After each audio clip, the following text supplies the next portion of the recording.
Before we begin, let us take a moment to ground ourselves.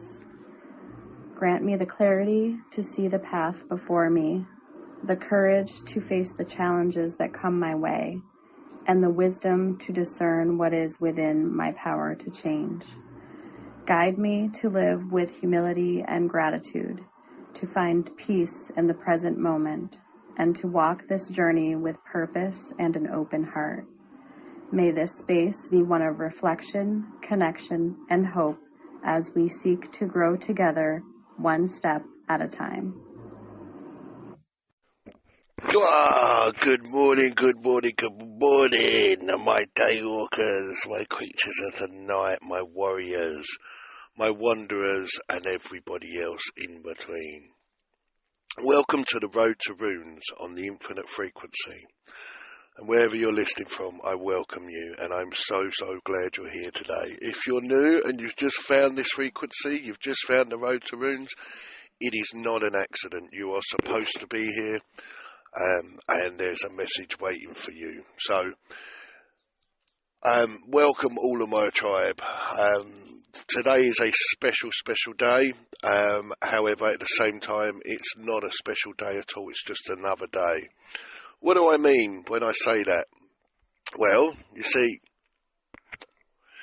today I woke up with 3 years of sobriety under my belt.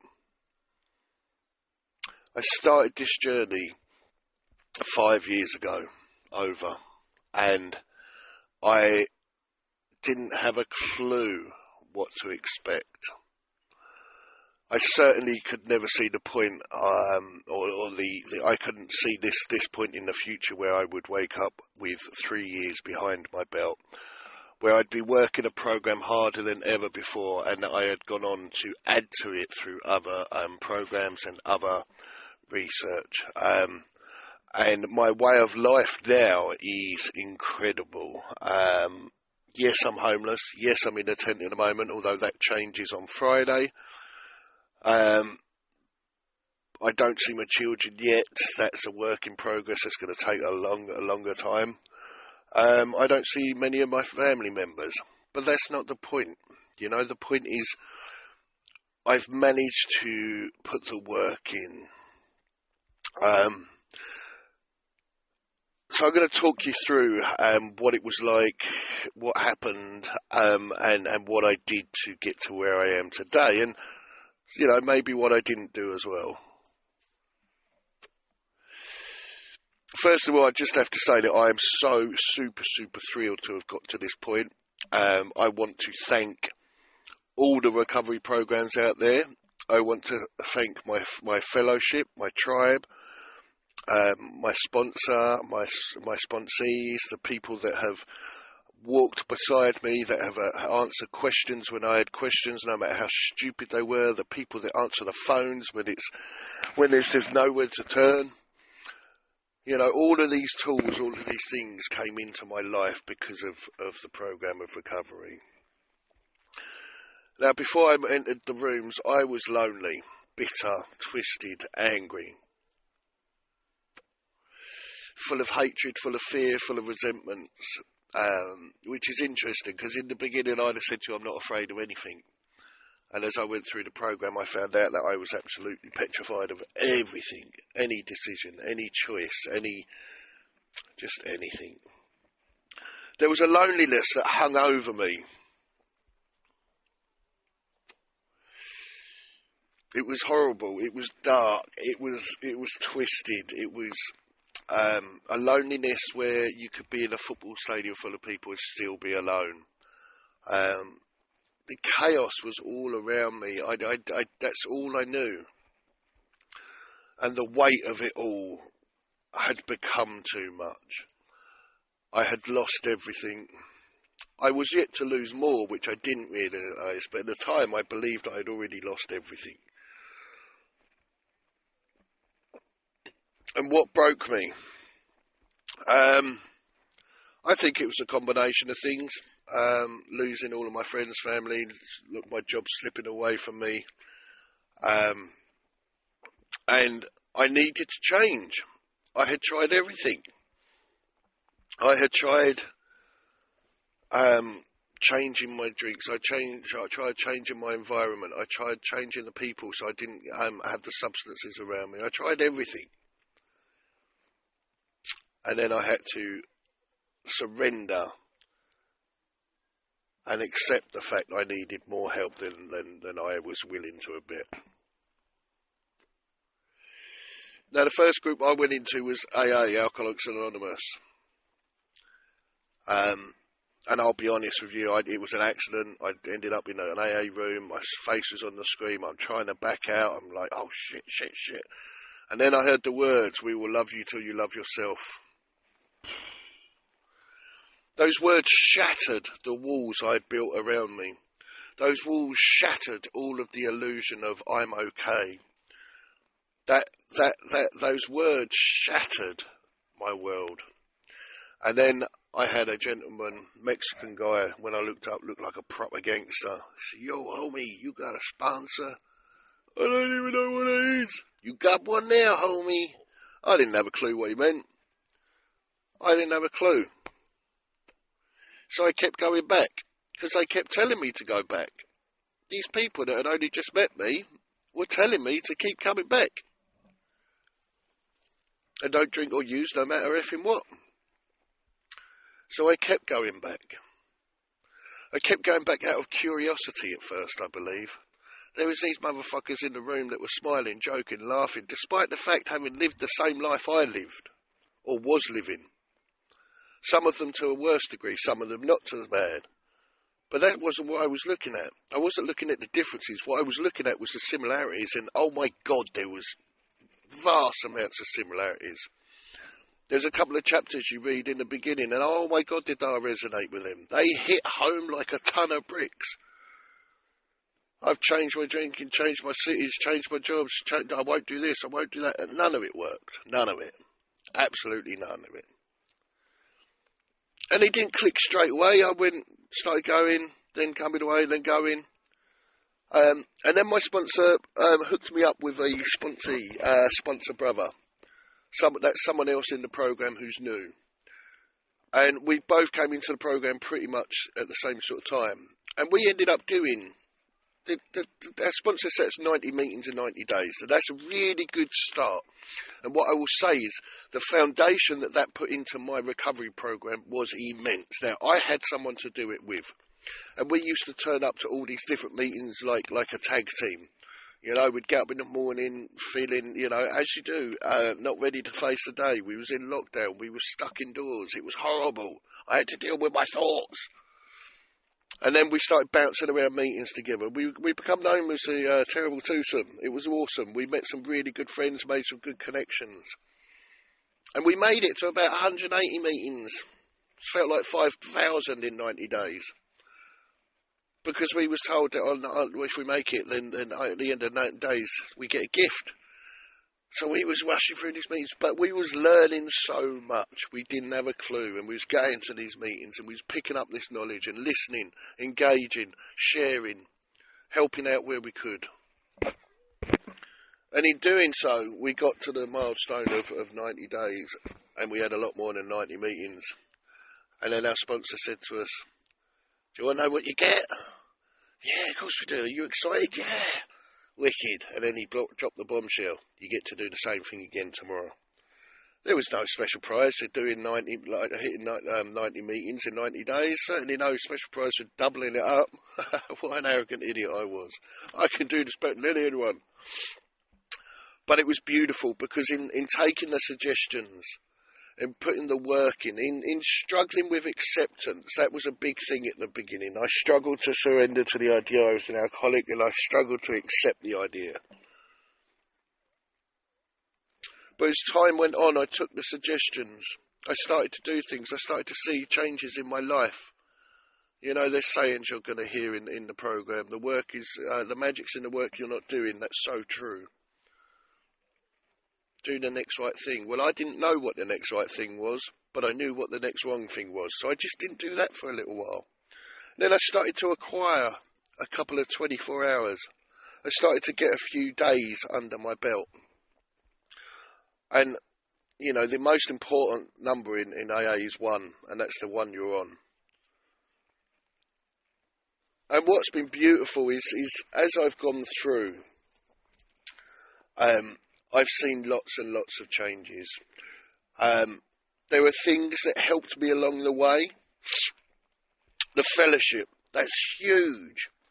Find yourself a group. Get a home group if you can. Whatever your affliction is, there's multiple recovery groups out there.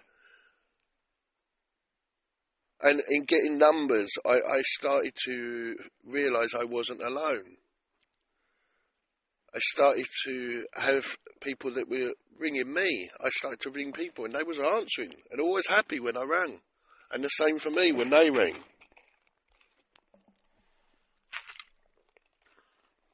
You know, I started to learn how to help others. You know, I started to help out in the meetings. I started to do some reading. I started to do verifications, links. Most of my meetings have been online, so I've been to a few in-person ones. The ones where I've been in person, I've helped out with the coffees. You know, and then I learned how to pray. Now, in the beginning, the praying is very simple. I just said, please help me. Then I said, please give me patience. Never asked for patience. Oh, my God. I spent a whole week in queues. And that's how this works. You know, I took up colouring. I took up walking. I started to look at runes, which is an ancient spiritual tool. Then I worked on my meditating, which in the beginning, my meditating was just putting some music on and sitting there and listening. It's gone a lot further than that now, but it doesn't. You don't have to sit cross-legs, you know, arms up and straight back. It's whatever works for you. And honesty. Talking honestly about what was happening. Trying to learn how to explain what I was feeling, what it felt like, what was happening. And that helps, because instead of bottling it up, it meant that we was dealing with it. We were talking about it. And one of the biggest things that massively helped me was to be of service to people. You know, giving back. I've sponsored several people. They're still in the program. They're still going strong. I've got my sponsor. I don't currently have any sponsees, but that's okay. That's okay.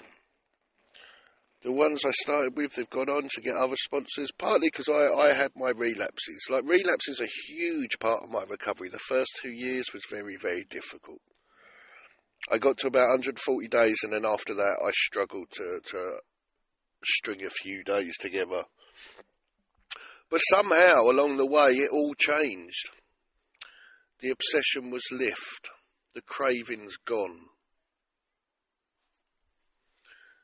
Now, things that definitely didn't help me, thinking that I could do it on my own. Oh boy, I tried everything.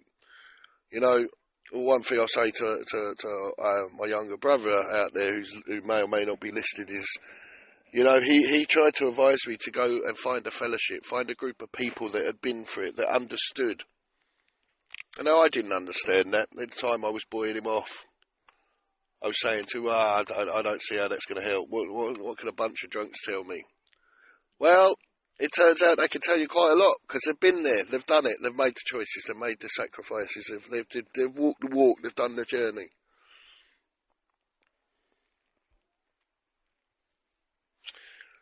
I also found that holding on to old people, old places, old habits didn't help. I don't go to pubs anymore. In the beginning, I used to go to one well-known publican who sells coffee for £1.50 each all day. But even now, I choose not to do that. I choose to go to a coffee house. So if I play pool, I go to a place there's a pool table, but not necessarily anything that I may be tempted by. Not that I would now. I truly believe the temptation has completely gone. And the biggest problem I had in the beginning was expecting recovery to be quick. And I certainly didn't expect it to be as hard as it is or as painful. I wanted it to be quick, painless, and easy. Well, that's just not what it is. It's a simple program for complicated people, absolutely. And one of the biggest things I would also do was run from silence. I hated silence. I couldn't sit in silence. Jesus, my head would destroy me. It would torture me. All them thoughts running through my head. How on earth could I deal with that? But over time, by working the tools, working the program, working different programs, it does get better. And I am somebody now who is completely different from where I was. I'm just not that same person at all anymore. 3 years on, what do I do in recovery now? Well, I read the daily reflections in the morning. I often say a prayer, and then I meditate. And then there's some music that I like to put on as well afterwards. Now this could be your own choice. You know, I'm not gonna, like mine ranges from Norse to shaman music to classical to opera, all sorts. Whatever I'm in the mood for and whatever I think is going to help me. I do have a couple of songs that I put on every single morning, and there's one before I go to bed, which just reminds me of what I've come through, where I'm going, and who I am. On top of that, I'm really blessed. I'm blessed to have found a skill in writing. I've actually written my book. I'm soon to complete it, so that's pretty awesome. But I started with journaling. I started with just writing down thoughts that were flowing through my head.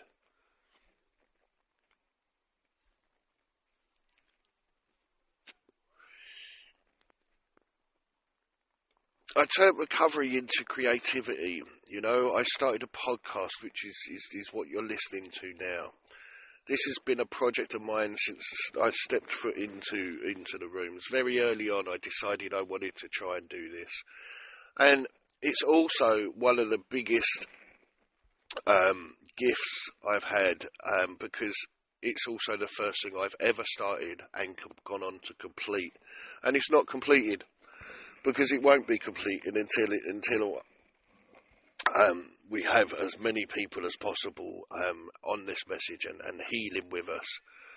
We can't do this alone. I tried my hardest to do it all on my own, and all I ended up with was bitterness, loneliness, and a heart full of cold energy. What else did I do, or what else do I do, sorry?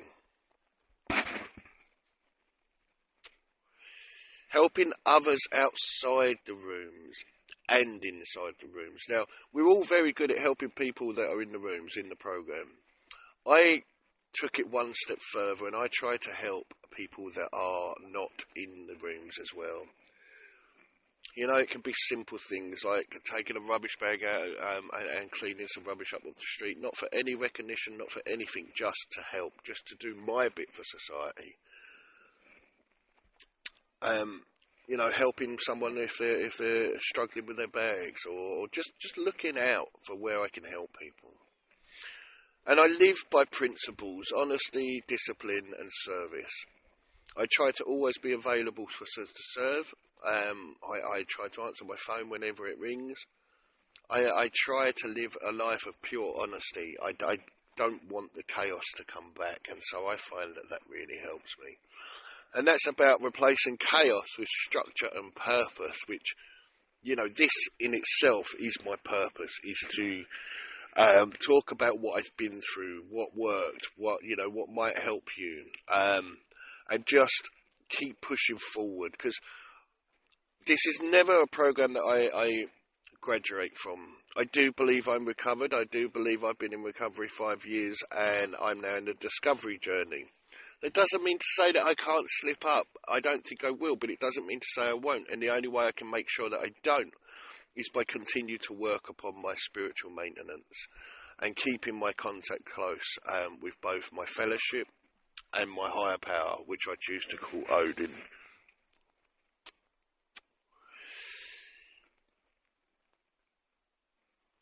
So, what does that all mean?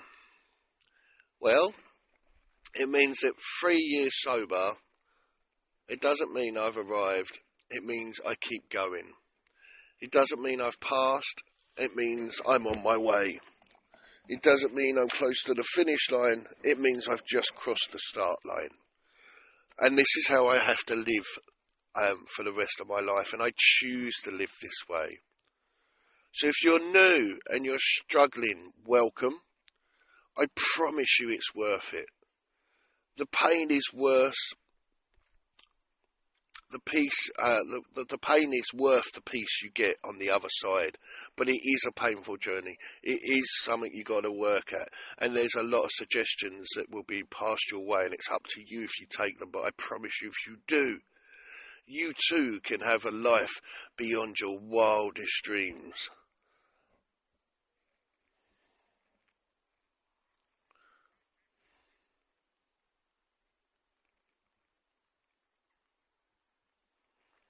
Yeah, it just all takes time, and I hope that if you're struggling today, that you just reach out. Pick up the phone, try and find someone,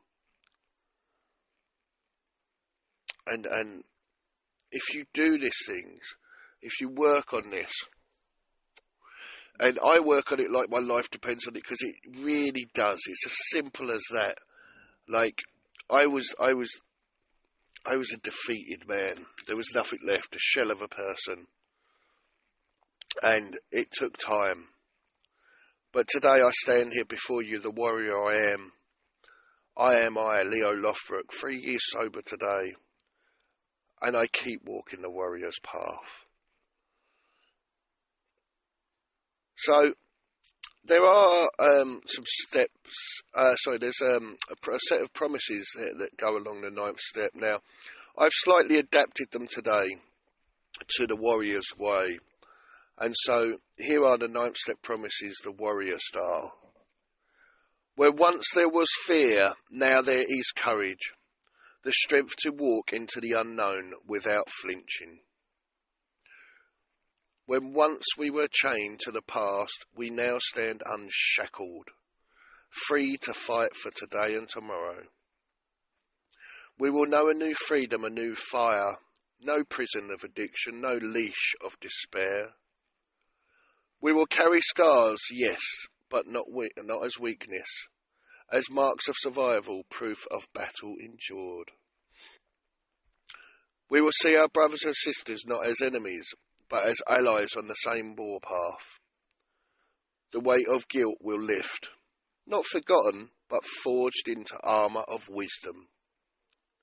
We will stride through life facing forward, no longer haunted by shadows at our back. Fear of men, fear of death, fear of life, all will fall before us as we claim our place as warriors of spirit. We will discover a place not in comfort but in discipline of the path. We will know no matter what storms come, we can meet them head on, for we no longer fight alone. I'll read them one more time. 9th step promises, warrior style. Where once there was fear, now there is courage, the strength to walk into the unknown without flinching.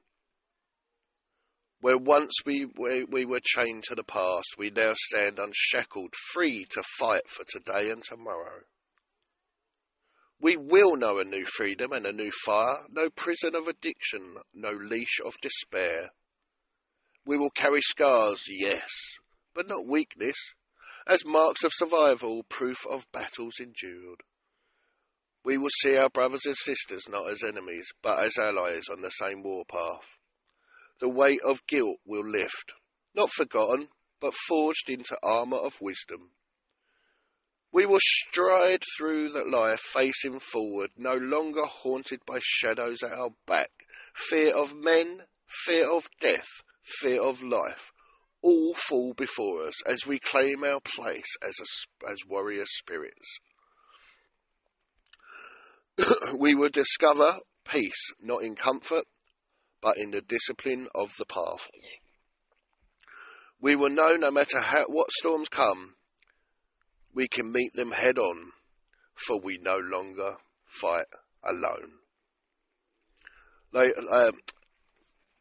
Daywalkers, creatures of the night, warriors, wanderers, these are not soft promises.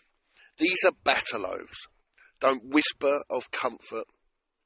They roar of transformation. So it's been said, so it'll be. I absolutely hope you've enjoyed the show. If you're new, if you're struggling, please take heed. Please reach out. Please find a fellowship. Get a sponsor. Get a home group. These things help. And you might not understand it now. You're not supposed to. I know I didn't.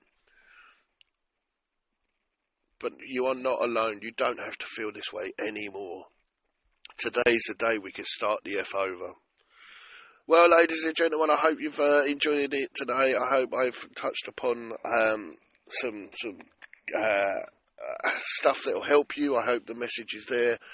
I hope that me sharing my experience, strength and hope on how I got to 3 years will give some of you courage, because I never ever thought for 1 second that I would be this far along in my journey and pushing harder and stronger than ever. So with that being said, I will love each and every single one of you until you love yourself. I'm so glad you're here today. You are worth it. I see you. I hear you. And please, please, please, guys, keep coming back, keep engaging, keep sharing, keep liking. Let's keep pushing this message forward, and I shall keep carrying on as I do my recovery journey. This is our life. This is a way. This is the answer. This is the path to recovery. So, ladies and gentlemen, boys and girls, I bid you a farewell.